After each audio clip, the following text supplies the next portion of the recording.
Ross Chastain used the wall all the way around this racetrack. Logano has been the class of the field. Check out the big brain on Brad. Yeah, I need to change my underwear. What's going on, everybody, and welcome to another Angle of Pursuit podcast, your NASCAR betting and DFS home. That is Brian Twining, and I'm your host, Kyle Robert. And as you can see, we have the host of the NASCAR betting preview show, as well as a myriad of other NASCAR content over podcast, over video. It's Derek Yoder. Derek, thanks for hopping on after your NASCAR betting preview show, Twitter Spaces / live stream.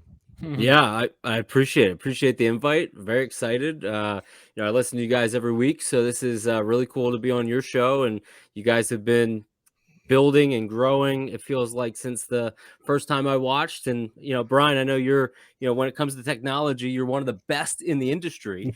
So I'm really excited about coming on and joining you. So thanks for having me.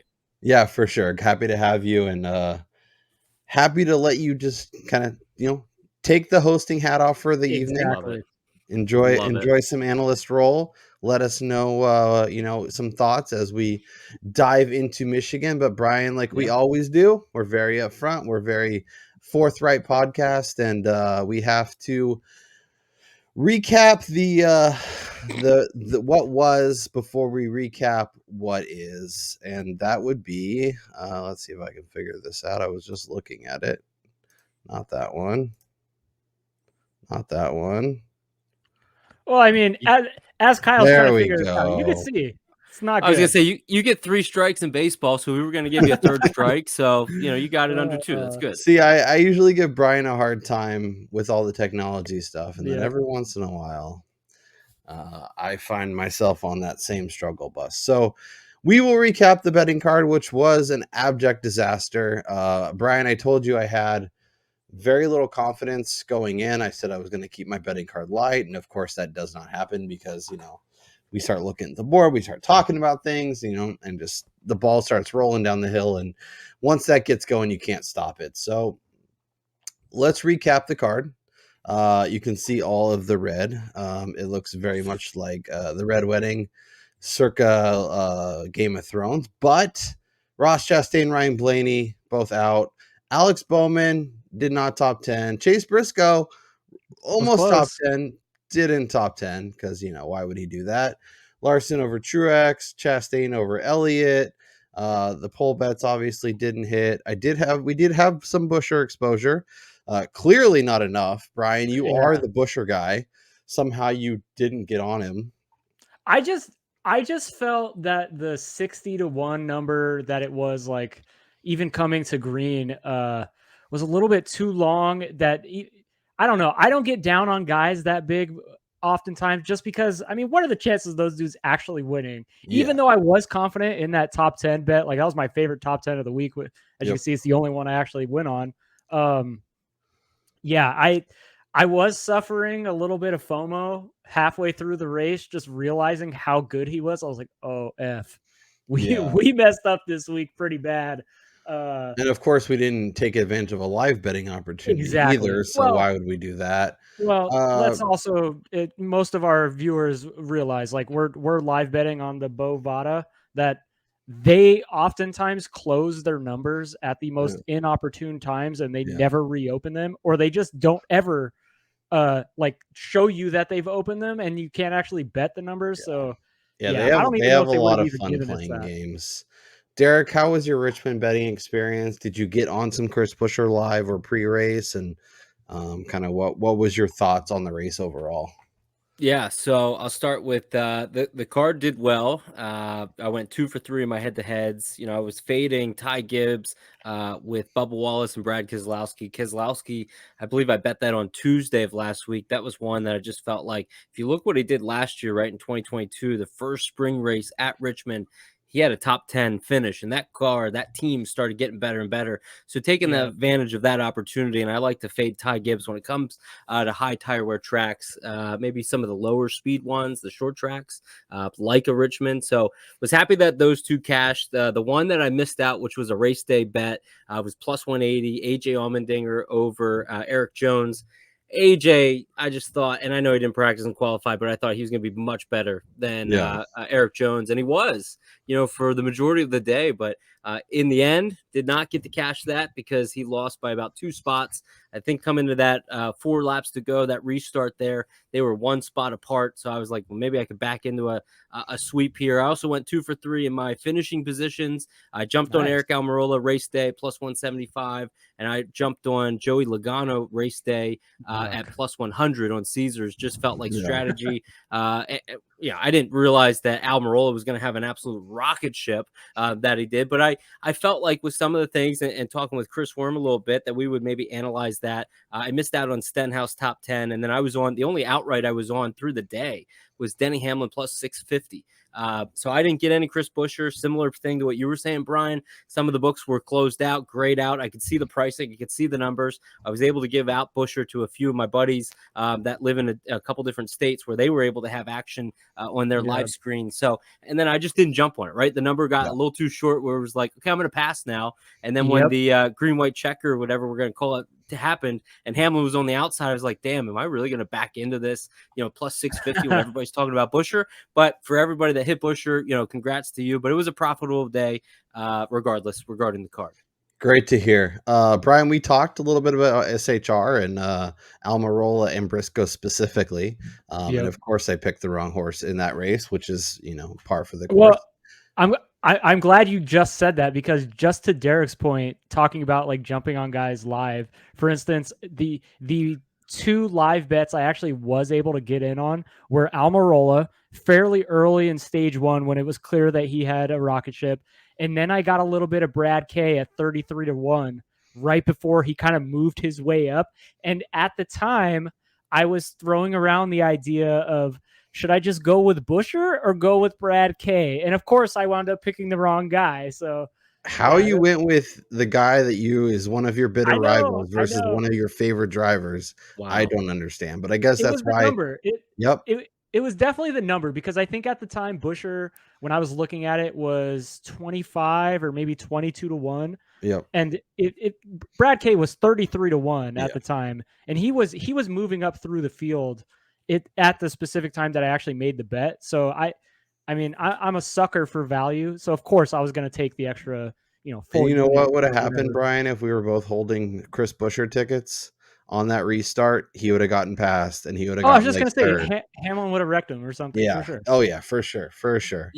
You guys sacrificed for the NASCAR betting community. Exactly. Yeah. We took one for the team. So everybody else can cash those big tickets. And the saddest part about it was that I rocked the Fastnell Buescher hat all week last week. Oh, Brian. It made it even worse. Yeah. That being said, over on DraftKings, we had ourselves a nice day, Brian. It turns out having Chris Buescher over on DraftKings is a good thing.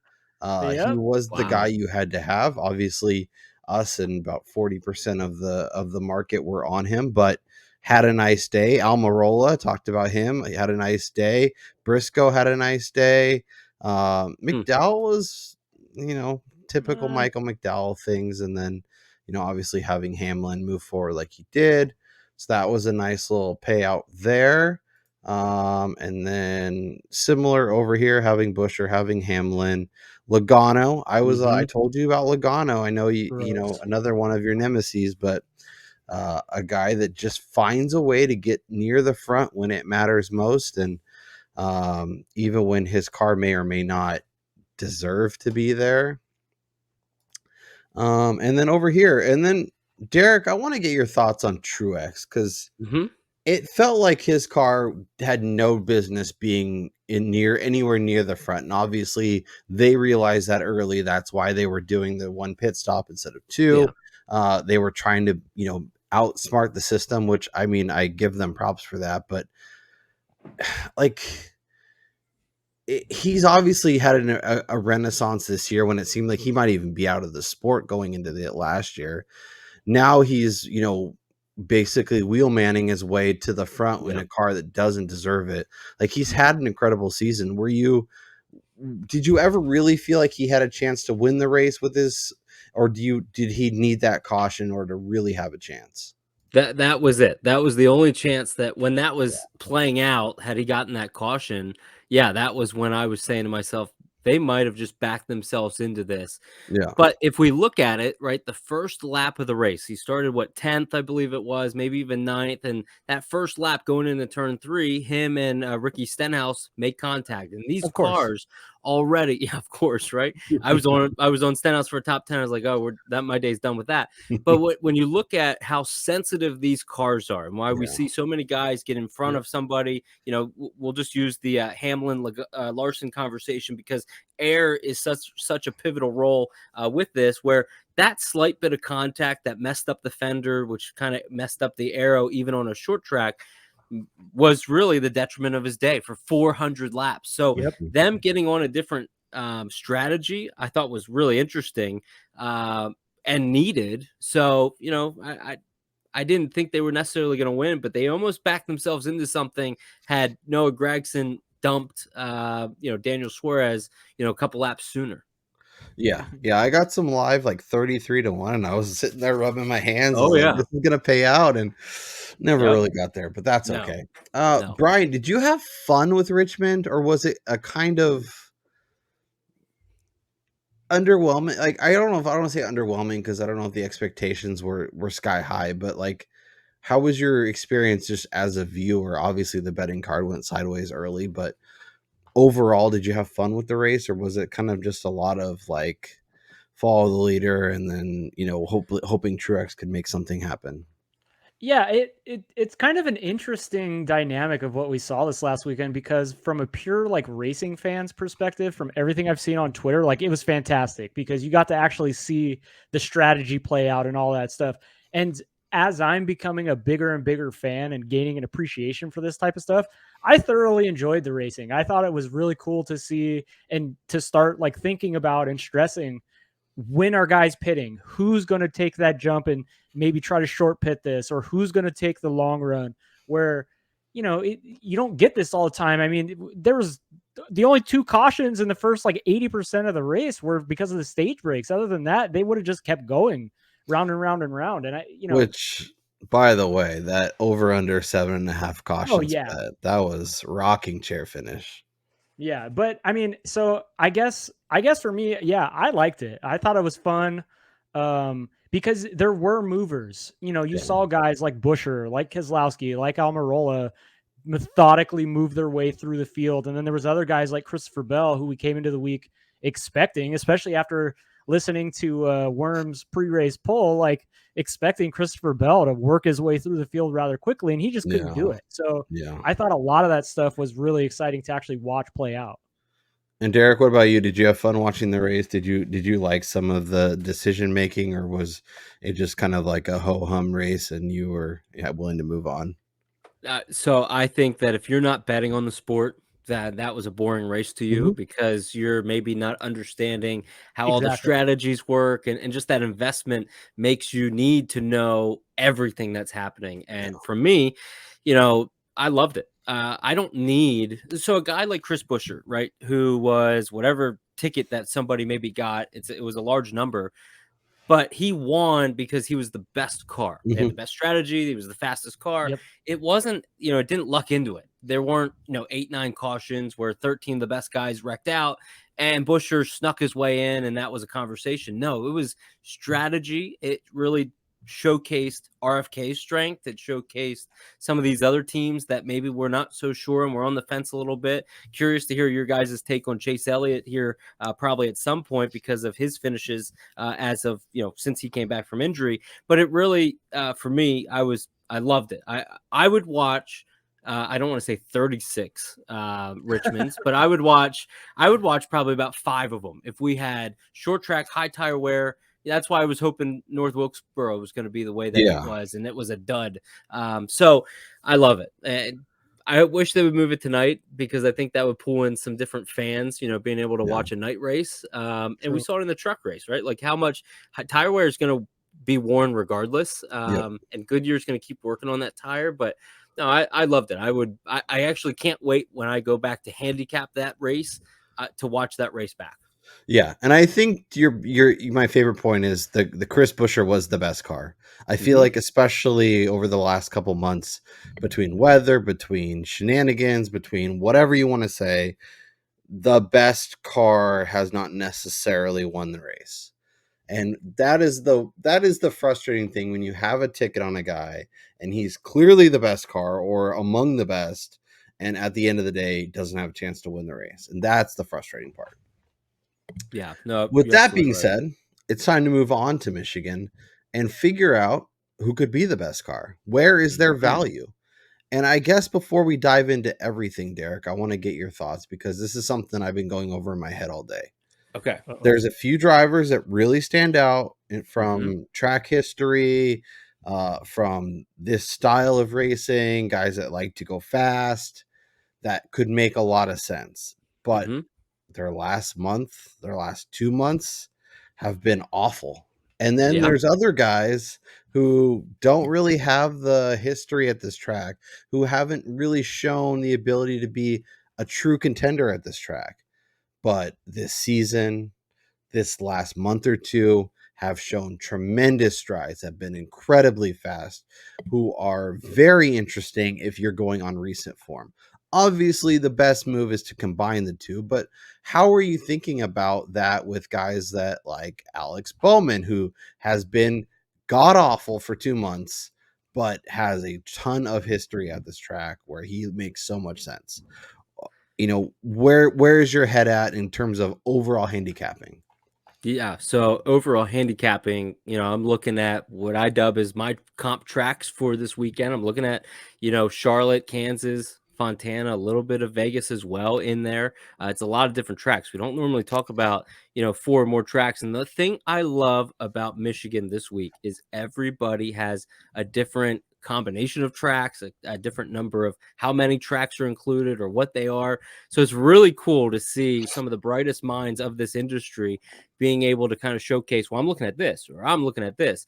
For me, I'm looking at also recency, like who is running well. You mentioned Alex Bowman, and Bowman, if you go all the way back to what he did at Charlotte where he finished 12th, that's his best finish, and that was the end of May. He has a 14th a couple weeks ago at New Hampshire, but everything else 15th, 17th, 20s, 30s, pluses, like it's crazy. So I'm sure we'll dive into the Alex Bowman. That was just the topic of conversation on my show, the NASCAR Betting Preview Show. But I'm very curious, why that guy, that name keeps coming up. There's a few other ones as well, but no, give me who's running well. Give me, and I watched the race twice already. I've already watched Michigan twice this week because I want to learn what did we learn last year compared to this year? I mean, just take the 43 car, for example. 43 car, Legacy Motor Club, really fast last year. That was showcased. Well, now they're going to TRD in 2024. So Chevy pulled back all their, resources, funding, all that. And we've seen how dog shit that car is on the track. So it's going to be interesting. But give me some recency because I feel like in 2023, that's what I'm going to be looking at the most. And Brian, what about you? How are you approaching this week's race from a history versus recent form versus, the different comp tracks? Obviously, it was interesting to hear all the analysts on the NASCAR Betting Preview, which should be part of your weekly rotation when prepping for races. But some of the people had different plans of attack or different resources they were using. But then some of the same names kept popping up depending on how they were thinking about it.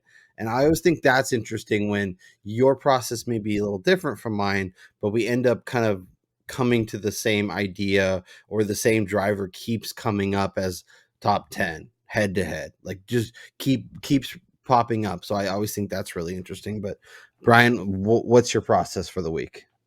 Yeah, I was tweeting about this earlier today, and I've been talking about this over the last couple of weeks on the show here.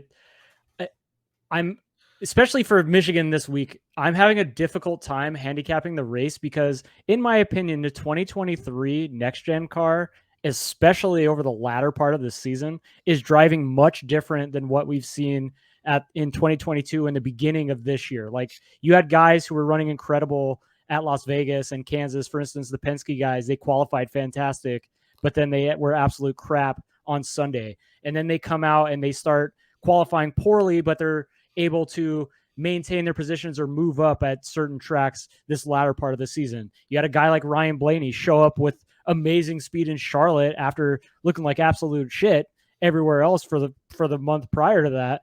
That came out of nowhere. And then even last week going into Richmond, like there were guys who hadn't had great history there, and then all of a sudden they pop. Or for instance, the Fords, like, yeah, the Fords, maybe they had a good history at that track, but they've been doo-doo like the entire season. So like I'm definitely taking a little bit of not so much Auto Club, just because I think the weather was so cold that weekend. I don't think people understand, if you're not from California, how cold that felt to us for that weekend. Like that was like living in the Arctic for us West Coasters out here.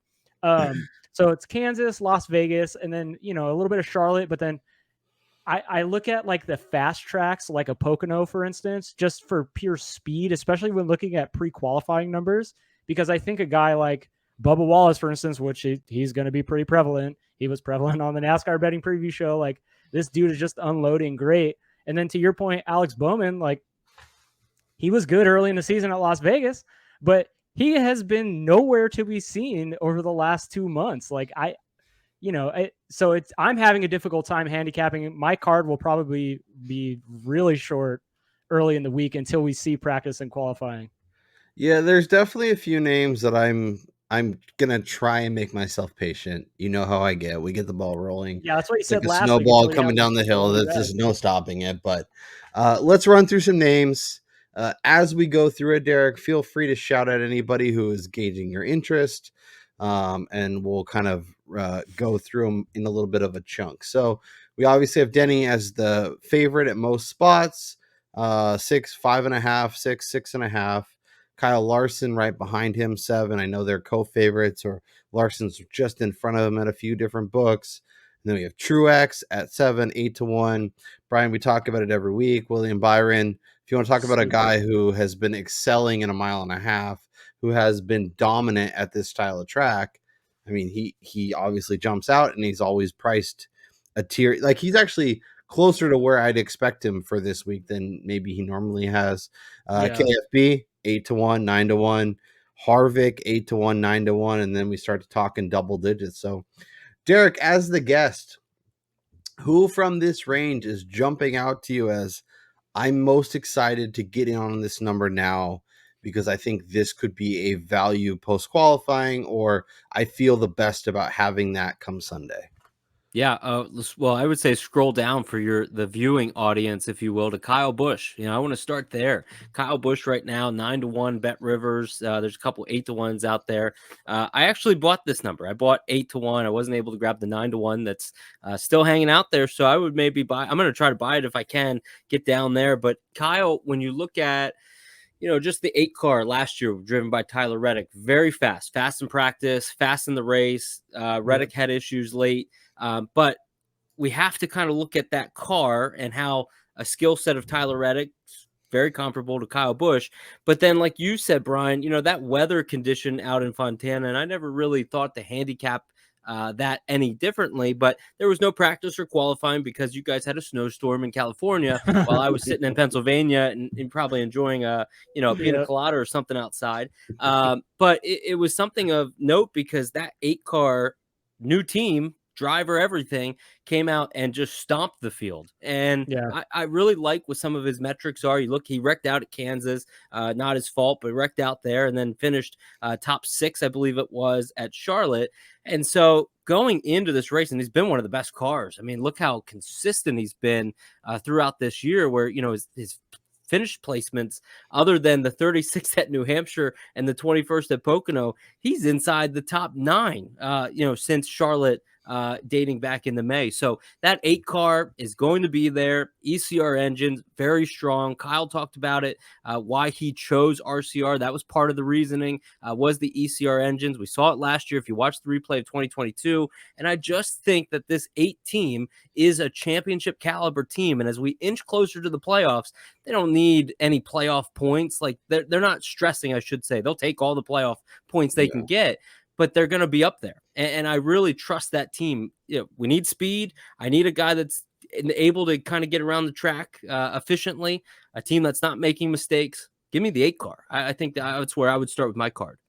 Yeah, I think that's interesting. Obviously, a guy who's done well in Vegas, done well at Auto Club, has had his in has obviously made tremendous strides, and I think it's kind of interesting. It was a little bit weird the way it ended last year with the Toyota, and obviously switched to RCR this year, and now everything's like, oh, it makes a lot of sense why the move was made. He's clearly a lot more comfortable in that 8 car, and seems to be happier, and it's converting to wins on Sundays. Brian, what about you? Anybody in this range that's jumping out as, even if you're not necessarily adding it to the card, high on your priority list to pay attention to as we watch practice, we watch qualifying, and think about odds the rest of the week? Yeah, so I've said this probably 3 weeks in a row now, but William Byron continues to be like the most underappreciated favorite on a week to week basis. I mean, 10-1 for a guy who has been a qualifying machine. This week, though, I don't necessarily think we're going to see him put it up front. He's never really qualified well here at Michigan, so I think in terms of just a guy that I really want to see come out practice and see how he unloads is William Byron, because if he has speed in practice and qualifying, like, I'm definitely going to get in on the 24 car. Yeah, he's somebody that's very interesting, and we've talked about like how impressive he's been all year, how good he's been. But then there's a place like New Hampshire where he just continues to not do as well as you expect. Yeah. And come the end of the race, he was like 11th or 12th, and all of a sudden he's like, oh, another non-top 10 for William Byron. But I'm with you. Byron will be on the betting card. I will be adding some 10-1 because I love him this week. I love the track for him, and I think he is another guy like Derek was talking about with Kyle Busch, that he's very much ready to be a Final Four and potential Cup champion come season's end. Brian, I know we don't really go to the top of the board too much, but Hamlin is also somebody, and I don't really get to him very much, but he is somebody that's kind of raising my eyebrow as a possibility to maybe get on board with. I don't know, man. I will just say I don't like betting the favorite for any race pre-flop, like pre-practice or qualifying, just because one mistake in practice, like say they unload with an adjustment that the driver wanted to try and they look like shit, and then maybe they mess up the qualifying lap, and you're going to get the same, if not a better number. So it's really a game of chicken, and we always talk about, like, for the most part, if you don't bet it at 5 or 6-1, the worst you're going to be betting it is maybe 5-1. Like, it's not like he's going to be 225 or something wild. So, with the upper crust of the betting board, it's always fine to take a little bit more of a wait and see approach. Derek, you had something to add to that? Yeah, I just wanted to touch on with Denny Hamlin, because maybe somebody out there's like, well, he is my favorite driver. He's the most popular driver right now in the sport, some would say. But if you look at what he's done over the last 5 races, he has the best average finish of 7th. Nobody else even cracks that single-digit threshold in that stretch. So, kind of your point, like, he is the odds-on favorite, or at least a co-favorite in some spots, and there is reason for it. I mean, he's finished 7th, 1st, and 2nd the last 3 races.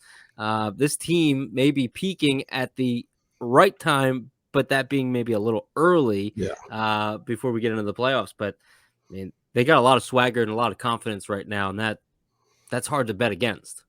For sure. And he also has the track history at Michigan that makes it appealing, where some of these guys were like, do we want this or do we want this? With Hamlin, you don't have to pick. You can have both. I think it's a fine bet if you want to get on board early, but like Brian is always a wait and see approach with the top of the board, and I don't blame him for that one bit. Let's dive into the double digits. We could start with Ryan Blaney, who is 10 or 11-1. Chris Bell, who's as long as 13. Tyler Reddick, who is as long as 12-1. And then we start talking like Logano, Chase Elliott, Bubba's here, Brian. I know you want to talk. Ross is clearly the next line of demarcation. So talk to me about Bubba and the thought there, because I'm with you in terms of I expect him to perform well, but this guy has had so many issues keeping it together for 3 stages and doing everything it takes to win a race. But he's got the Kansas win. Everything makes sense. So I guess just take the floor. Yeah, like, look, I've actually faded Bubba in the outright market recently just because of all the issues they've had on Sundays. But you're coming to a track where he was, 1B in terms of just overall like car last year. He qualified on pole, wound up finishing runner up here. He has a tremendous amount of success at these high speed type tracks. He's been unloading along with Tyler Reddick, that 2311 team, as probably the 2 fastest cars each weekend over the last month or so. I mean, so if you're going to get in on a number that's surely going to get shorter right before we go green on Sunday, I think Bubba is as good a case as anybody. Now, of course, this run, you have a probably higher amount of risk with this bet because he's prone to issues, whether it's himself getting frustrated or his pit crew just absolutely sucking ass, which they have almost every single week. But yeah, I love myself some Bubba this week. I think he's going to be great. And I think too, now that they have a little bit of cushion, I guess you could say, towards the cut line for the playoffs, they might get a little bit more aggressive to try to take home a win as opposed to playing for stage points and stuff like that. Yeah, and as Wormy will say, if you're going to take a volatile driver, make sure you're getting paid off on it. So taking advantage of the outright as opposed to maybe a top 10 is probably the move. Derek, are you in on Bubba this week? Oh, yes, I am. Yeah, I am actually on Bubba. I bought him at 16-1 when he opened, and I also got invested with him over Ryan Blaney. The number was -110. Not sure what it is now, but I bought in on that. And as you stay with this picture here of you have Tyler Reddick, Joey Logano, Chase Elliott, Bubba Wallace, if the guy that I said I believe could win the race and Kyle Busch, I think the winner comes for one of these 4 here. You have Tyler Reddick, who, if we just look at last year, right, like he is, I mean, that 2311 car was fast. Ty Gibbs was in it. Very fast. There were some strategy elements. I mean, Ty missed a massive wreck, which was about like lap, 25 or so.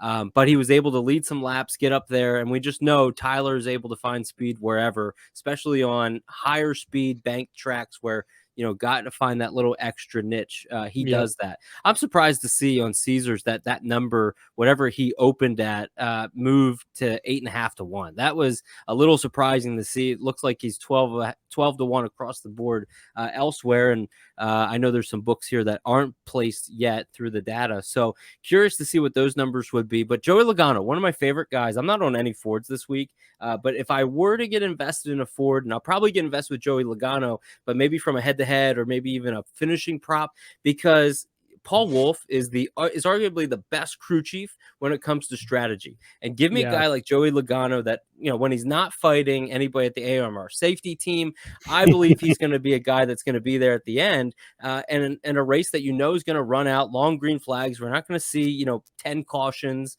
At least we shouldn't, but we're not going to see that. So it's going to be something where, I really believe that we'll see them in the contention.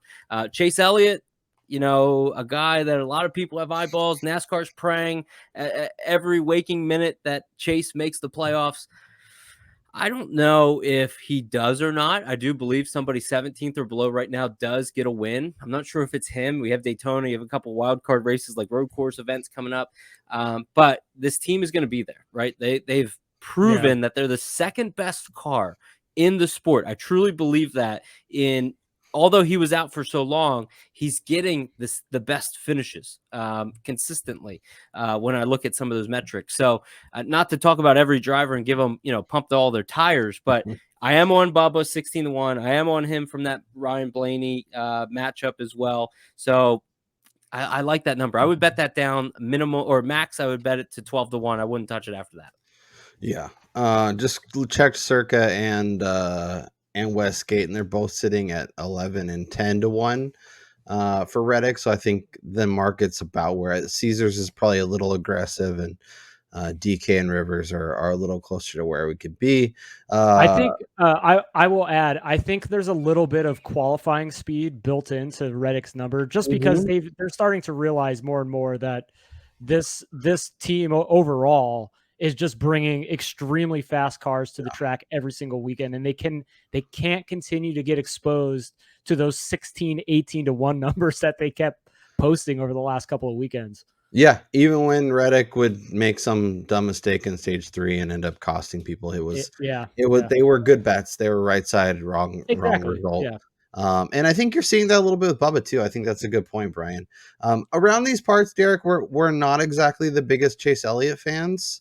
I lovingly call him average ass Chase Elliott. Have been Makes sense. Have been a little underwhelmed with him, especially since the return. I know some of his results have been better, and I think lately it's been even. He's actually starting to get back into his groove. It really is a fight mentally, I think, each and every week, because you expect to see Chase Elliott at or near the top of the board almost every week. As we've done this, he's been 6 or 8 to 1 or 10 to 1 at the most. And so when you see 15s on him and you're like, oh, that's amazing, let me grab some of that. And he's just like, I can't get myself to do it. I watch, even when he makes some smart decisions, stays out, ends up getting, making his results look a little bit better. A majority of the day he's riding around mid-pack, and I never really feel like he's contending in any of these races. So it's hard for me to pull the trigger, but yeah, do understand why people might gravitate towards him a little bit this week. Yeah, I'll close the Chase Elliott then conversation with this, because I kind of can think a similar way to what you're saying, right? But if you look at the finishes, you look what this team has done since he returned from his injury. He's one finish outside of 13th place, and that was back at Charlotte when him and Denny Hamlin got into their wreck.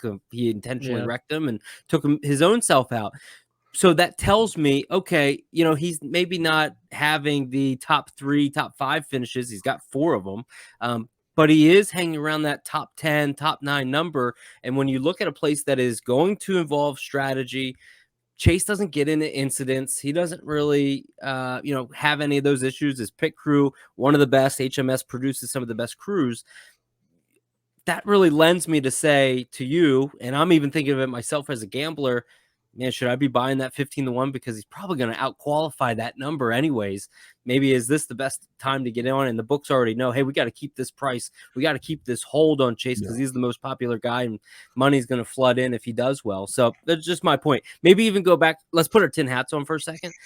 Maybe go back to Dale Jr. broke a couple winless streaks, big moments for NASCAR. Those kind of things happened at Michigan. Maybe we have one of those moments this weekend. Oh no. Yeah, I know the sport definitely wants to find a way to get him in, and what we've seen from Chicago and well, I think it was Sonoma, they definitely made some moves to get him near the front and give him a chance. Chicago Street. Yep. Did not get there, but that's okay. I'm a little more interested in Chase when we flip over, look at top 10s and maybe some matchups. I don't think I'll get involved in the outright market. The next wave, I think, is some interesting names. Obviously, some names that I think a lot of people are excited about. Maybe not as much outright as like placements and head-to-heads, but Ross Chastain, 17, 18, 20. The Trackhouse team has been incredibly underwhelming. Every time we get on board, they just remind us, like, what are we doing? Daniel Suarez, I'm not really even sure. Like, we'll get to him here in a second, but he's become somebody that's like more of like a mid-pack to top. Like, he's fighting for top 20s, and that's just not ideal. Obviously, Brad K, we saw his RFK teammate win last week. Can they make it a back-to-back thing? Ty Gibbs obviously looked good here last year, but was in a different ride. We'll see what that means in his first full year in Cup. And then Alex Bowman, who I want to be excited about, but if you look at his last 2 months of races, has been barely like a mid-pack driver. Like, he's another guy that's just struggling to find speed and be in the conversation. So don't love this range, but if you told me one of these 4 guys won the race, I can't say I would be absolutely shocked. Honestly, I have zero want to get in on any of these guys. Chastain hasn't shown enough to, warrant me getting in on him pre-practice or qualifying. I would much rather get in on a shorter number, seeing that he unloads really fast, because they haven't shown the ability to race better than what they've unloaded with. If he's a rocket ship on Saturday and I could bet him at 8 or 10 to 1, I'm happy to get on board. Yeah, we just haven't seen it. I don't think I'll ever bet him on an outright, because every single time he ruins my card. And then Ty Gibbs, look, he's been fast. All the JGR cars have been fast. All the Toyota cars have been extremely fast, but he just cannot get this thing to the finish line where the car should be. So there's no way that I would be getting in on 25 or 18 to 1 on him. Derek, are you in on any of these guys in this range? No, I'm not. No, I'm not on Ross Astain. I'm not on Bowman. I'm not on Gibbs. Keselowski, I get the opportunity to have one of those, hometown feels. But 18 to 1 for Ty Gibbs, absolutely not. Bowman's shown me nothing. Ross Chastain, other than his win at Nashville, has been 20th, 30th place. It's just not been good. I think his average finish over the last 5 is 23.4. And it's just not good. But the only thing with Chastain is those comp tracks, right? You look at Fontana, you talked about Vegas a little bit. So 3rd at Fontana, 3rd or 12th at Vegas, 5th at Kansas, and then Mr. H reamed out Trackhouse and 2 Chevrolet. So ultimately he finished 22nd, I believe, at Charlotte. So not on any of these guys. If you want to beat the market, maybe Alex Bowman moves from 40 to 1, which is a large number, but I'm not getting on any of these guys holding any tickets going into Sunday. Yep, I think we can all agree. Brian, I know you don't love to dive down. Derek, is there anybody that we haven't got to in terms of a lottery ticket? Oh, see him rubbing his hands together. What's the name? Austin Dillon is the name. 100 to 1. 90 to 1. So hear me out here. So I'm on Austin Dillon at 100 to 1. I got him 2 ways. And here's my reasoning for it. I wanted to have 2 tickets on him.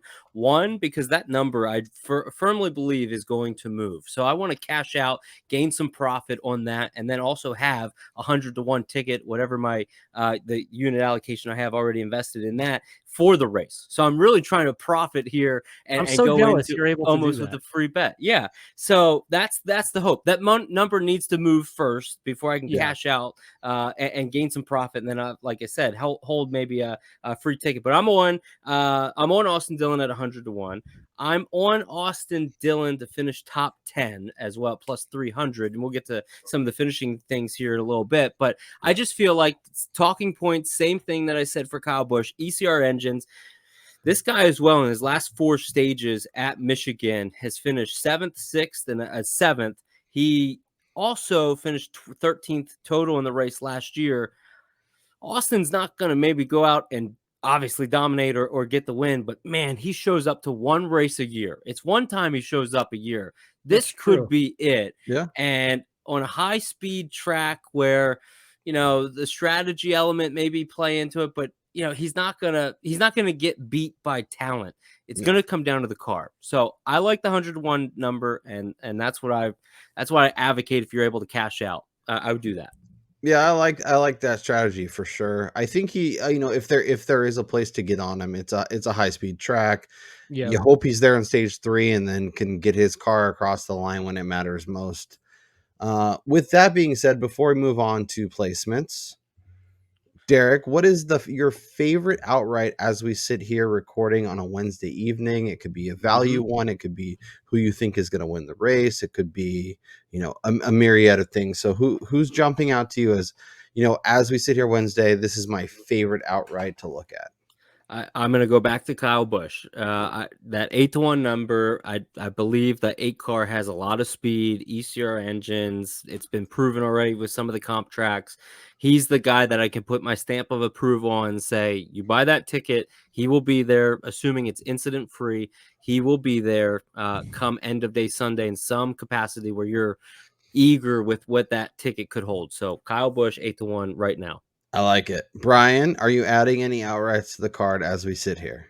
Yeah, so the only one I'm probably going to have going into the weekend, Bubba, 16 to 1, BetRivers. Very, very similar talk to the Austin Dillon number. Like I fully expect this number to get shorter. I'm not going to sell out of it though. I'm going to hold it because I do believe Bubba has a legit shot to win the race. So I want to get in on the longer number now.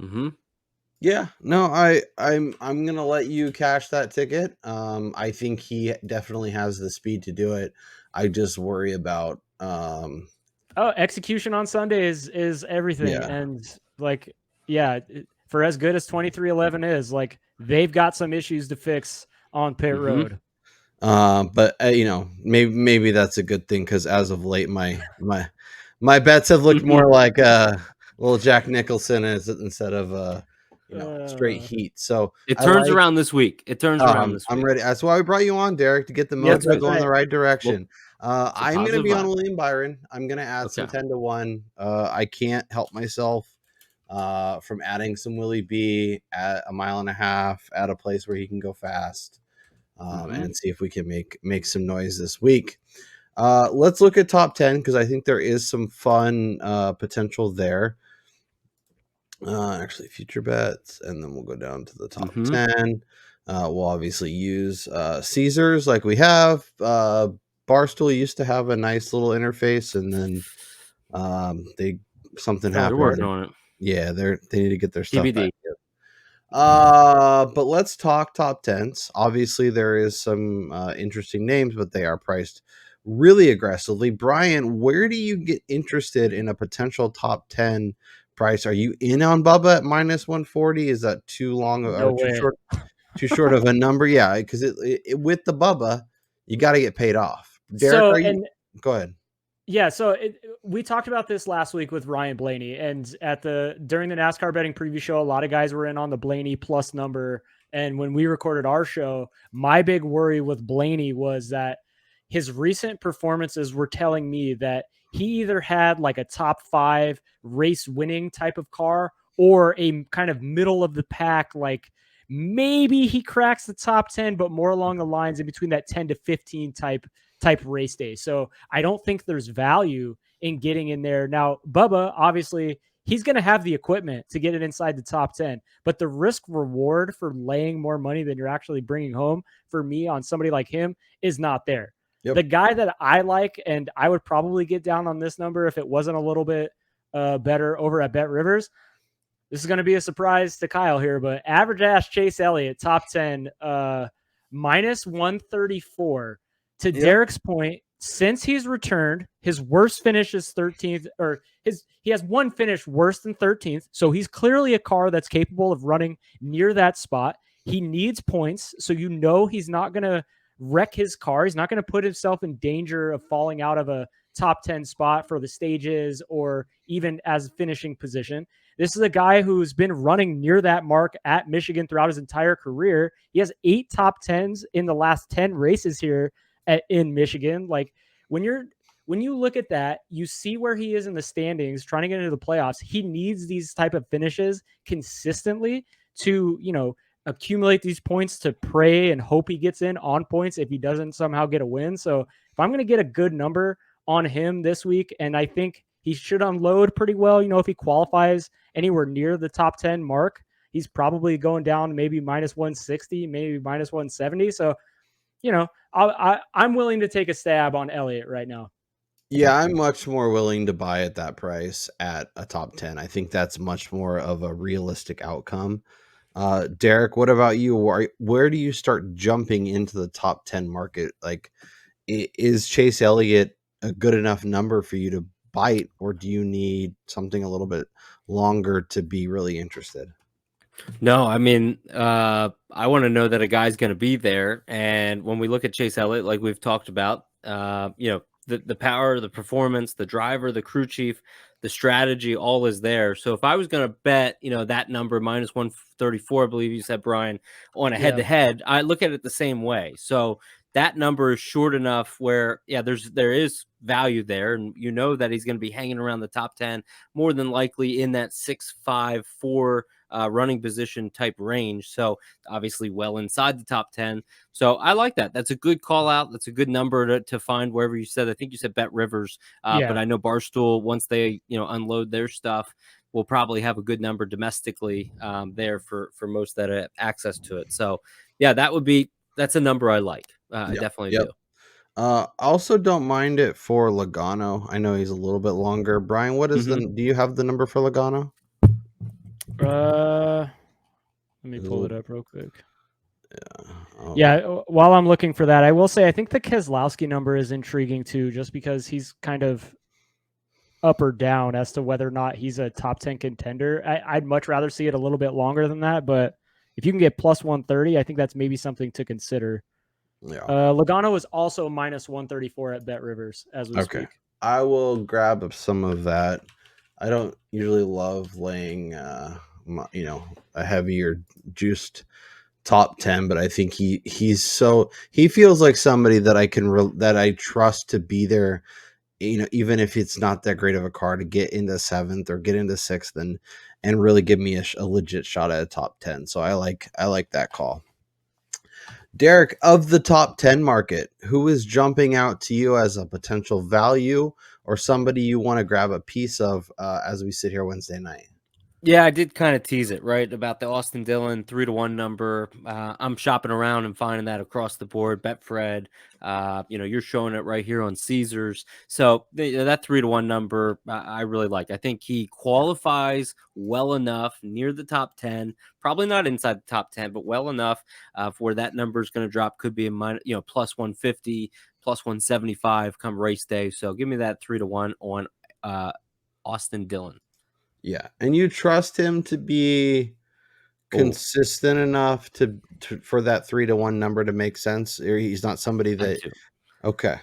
I do only because what we were saying, right, about how it's a high speed track where, he's not going to make, if this was a shorter style racetrack where he gets behind, needs to really battle, it really comes down to car. Do I have a strong enough car? I think we saw it at Texas a few years ago when he got the win there. This is not a comp, or I'm not referring it at all, but we know what he's done at tracks like Daytona, more high speed. There's going to be drafting elements here. So yeah, I trust him on this type of track, not most other tracks. Yep. Brian Twining, Eric Jones is plus 375 to top 10. Okay. Same thing I said last week about Chris Buescher prior to practice and qualifying when I said I'm going to wait to see how they unload, which I was fooled by that, by the way, which is why I didn't get in on the outright. So dumb on me. But Eric Jones's qualifying efforts over the last month have been absolute garbage, but his racing on Sunday has been good. So he is somebody that I am willing to get in on a top 10, but I'm expecting him to roll out and probably put this thing, in between the 20s and 25 spot for qualifying, probably have like a low 20s practice car. So, I mean, the number's not going to move very much. So I'd probably be more comfortable waiting a little bit just to see what type of speed he does have. Because if he does unload a little bit faster, but he puts together a crappy qualifying run, you're going to get a similar number, maybe 3-1, maybe 2.5-1. And I'd be much comfortable getting in on that as opposed to getting in on this, seeing him look like absolute garbage. And then say he wrecks and he's got to go to a backup car and then you're getting a worse number. Yeah. It's just a place where he's been like pretty strong. He's had better qualifying results. He's good. He's good in Michigan. Like, don't get me wrong. I really like Eric Jones this week for a potential top 10. I mean, he's been running well outside of last week at Richmond at a track that he's not necessarily good at. I guess my concern with him here is that he does qualify like we expect, and he miss out on the best of the number. Like, obviously, if he doesn't qualify as well, and now you're looking at plus 425 instead of plus 375, you'd much rather wait. But I don't feel. Yeah, but even with Buescher, for instance, I think he opened the week, his top 10 number was like 3 or 325. And I still got it at 250 before the market really started moving. So, I mean, I'll take a small dip on a guy like that. Yeah, for sure. Derek, what about you? Are you in on Legacy, or are you in on any of these other guys that, north of 3-1, or is Austin Dillon your golden child? Austin Dillon's my golden child that I'm kind of scared to be hitching my wagon to as much as I am joining the Austin Dillon 3 fan club. But Eric Jones scares me a little bit. You actually did point out some good things. I will give you credit, Brian, with, he's got what out of the last 4 of the last 5, he's finished 11th or better in 4 of those last 5. Yep. That's kind of impressive. But like you said, the qualifying element, if a guy like Denny or one of the favorites up there qualifies well and he qualifies 20th, you're going to get the same number, if not better. Exactly.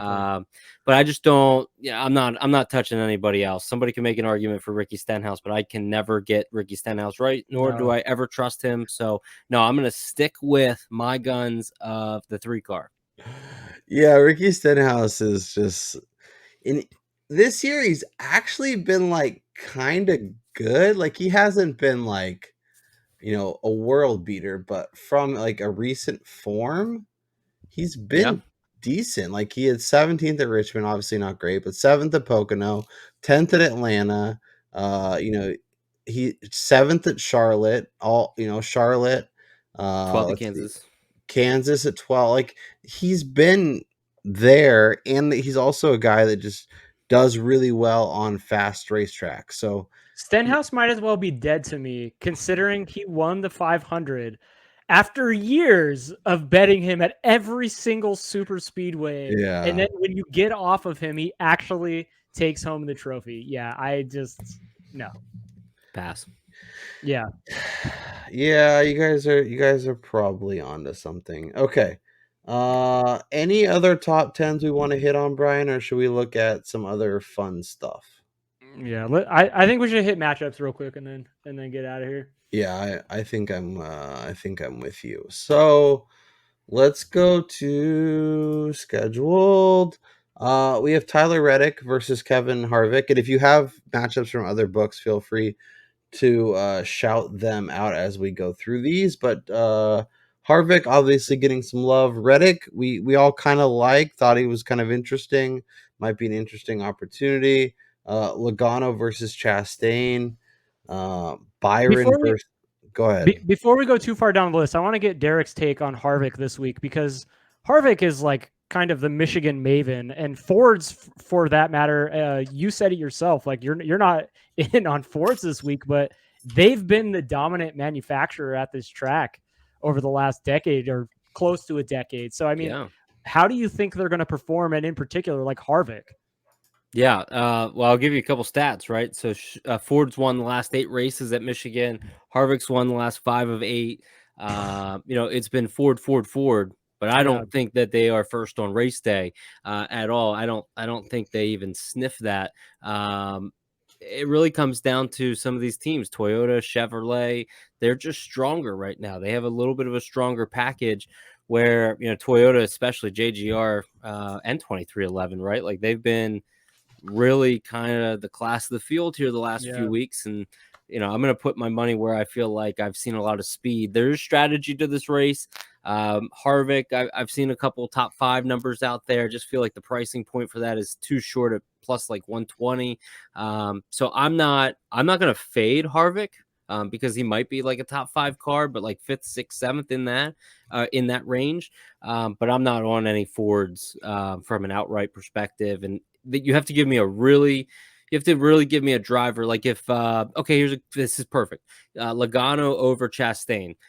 Logano from a strategy standpoint is probably going to get there. It's probably not going to be the prettiest, but in that final stage, you're going to be like, damn, where'd that 22 come from? Whereas Chastain and what he's been doing this, the last, 2, 3, 4 months, he's just kind of been 20th, 18th, no show. And then you're asking yourself, what did I miss with him? Because there was no penalties. They're just really this slow. And they mentioned it on the Teardown podcast, where they were talking to some Trackhouse representatives, and they were like, yeah, no, we are like really just slow right now. That's concerning. So I don't know if I love that minus 125 price, but if you're looking for an angle, on the Angle of Pursuit podcast, that would be it. Yeah, and I think if you want some Chastain, you look at the outright market and make sure you get paid off, and then maybe you can fade him a little bit in your matchups, because if he wins that matchup, he's probably at the front or very, very close to it. Brian, I am adding William Byron over Chris Bell. I know Bell has some decent history here, but I am on Byron this week. I'm getting plus money in a matchup. I am going to jump all over that. Derek, what about your boy Kyle Busch minus 105 versus Party Marty Truex? I'm gonna pass on that. Like I said, I think TRD, JGR, they're strong. I don't. Yeah. I think that would come down to like a third, fourth place finish. I think that's going to be a neck and neck thing. So I'll pass on that. But I am jumping on the William Byron plus money, plus 110 as well. I actually got a text not too long ago here, maybe 30 minutes ago, where somebody said, "Hey, I'm jumping on that same number that was talked about on the NASCAR betting preview show." So since you are going on it, Kyle, I'm going to go on it as well. Plus 110 Byron over Chris Bell. So give me that. And I think that's a good point, Brian. You can like a driver a lot and you think there could be an opportunity, but if the number doesn't make sense or they're going head to head with the guy that you think, even if they win, it's a third versus fifth versus eighth kind of thing, and there's no actual advantage there. No point in jumping on. Find other ways to attack that driver and make the most of your bets. Yeah, especially too because for instance, over at Barstool, they have some matchups. They have Byron minus 125 over Martin Truex Jr. And if you were to ask me who is the better car right now, that's got to be Truex over Bell, regardless of what they've done in the past at Michigan. So that to me is definitely even leading more into the value that you're getting on a Byron at plus 110 over Bell. 100%. Eric Jones plus money over Austin Dillon is kind of fun. I know Derek's on Austin Dillon, but that is kind of interesting. Kyle Larson versus Hamlin. I think I like Hamlin there. Keselowski over Gibbs. Is there anything? I don't really understand the Larson love still. Sorry to cut you off. You're good. Like whether it was the other weekend when, Denny wrecked him out or wrecked him for the race win, like Wormies talks about this all the time. Larson is like the least clutch driver in the sport almost. He can't finish races unless he's out there leading the race at the end pretty comfortably. It seems like something happens to where he wrecks or he winds up falling back in the pack. So, I mean, the fact that books are still extremely high on him early in the week or even post qualifying to me is kind of baffling. And I think it's just a number thing. They're getting the money and they have to make the books balance out or else they're going to get absolutely throttled when he is a rocket ship and takes over and wins the race. Any other head to head? They mentioned the Bowman over Buescher head to head on the NASCAR betting preview show. I kind of like that as I'm on Bowman this week, but not sure. I don't know. I don't know how much Alex Bowman exposure I want at this point of the week. I obviously want to grab some where I can, but not. I think there's better ways to attack it. So I guess at this point, Brian, should we just review what we got, give everybody our favorite bet as we sit here Wednesday, and give Derek some time to kind of pimp all of his projects? Yeah, I think that sounds good. I'm extremely light. I'm really impressed with us, Brian. We did a really good job. We kept it light. We didn't get over our skis, at least not yet. We still have plenty of time in the week to overexpose ourselves, but I think we're doing good. So I have five bets. Willie B is my only outright at 10-1. Derek made some good cases for Kyle Busch that makes it really interesting. I'm going to let Brian do the Bubba Wallace experience by himself. We'll see if I add anything else. I do have Joey Logano at the top 10. I feel like that's a really safe bet. Obviously it's NASCAR, wheels fall off. People turn into other people. Wheels literally fall off. Brakes explode, like everything. But I feel like that's pretty safe. Minus 134 at BetRivers. I added some Bowman at top 10 at plus 180.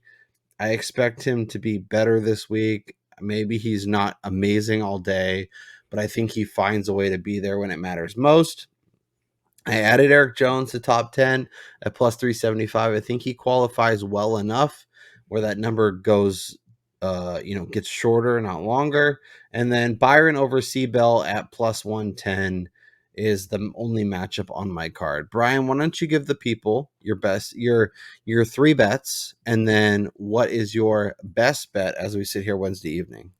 Yeah, so I'm going light early here. Bubba, my only outright, 16-1. This number is getting shorter. One top 10 here, as Kyle likes to refer to him, average ass Chase Elliott. And I'm sticking to the Elliott theme, going with Chase over Christopher Bell this week over at Barstool at minus 115 right now. The fade Christopher Bell train is firmly on the tracks. Derek, as we sit here Wednesday night, what is your favorite bet that you've seen, that you've placed, that you're looking at, that you think there's a ton of value, or you're just really excited to potentially watch how it plays out on Sunday? Well, the ton of value is the Austin Dillon holding 2 cards, try to sell one if you can. But from a head-to-head standpoint, I do really like the Bubba Wallace over Ryan Blaney. That was one that I was able to grab. I just don't trust Blaney at all, and it's not like I trust Bubba a ton over Blaney, but I trust him enough. I trust him coming to this specific track type.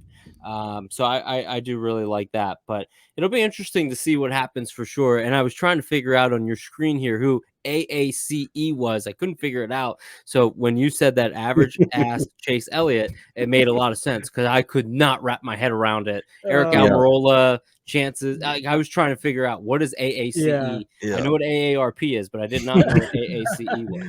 Yeah, it's our loving 4-letter word for old Chase. Safe to say Chase Elliott not coming on the show. So no, and we're fine with that. Appreciate him. I will say, like, I think it would be really, really interesting for drivers, like if they were introduced to our community, our industry, to see what their reactions are. Because, like, I reference it all the time. Brad Keselowski and Joey Logano are my 2 most hated / least favorite / nemesis drivers, and that's purely based on a betting perspective because I just can never get them right.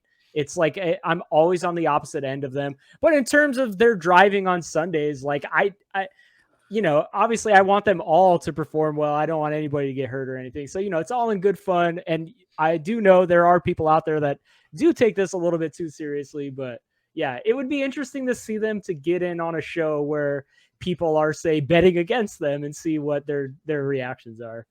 And it's all about perspective, right? It's okay. What does the market think? What do the fans think? And then how do I envision that? And have I been on the right side or the wrong side of some bets? And, every year it can totally change, where most years I'm good with Chase Elliott, but this year he keeps getting priced aggressively. And it was a thing where I was like, he's not that guy, not yet so far. So, it's a little fun in games. We keep going. So, Brian, are you going with the average ass Chase Elliott top 10 as your best bet as we sit here Wednesday?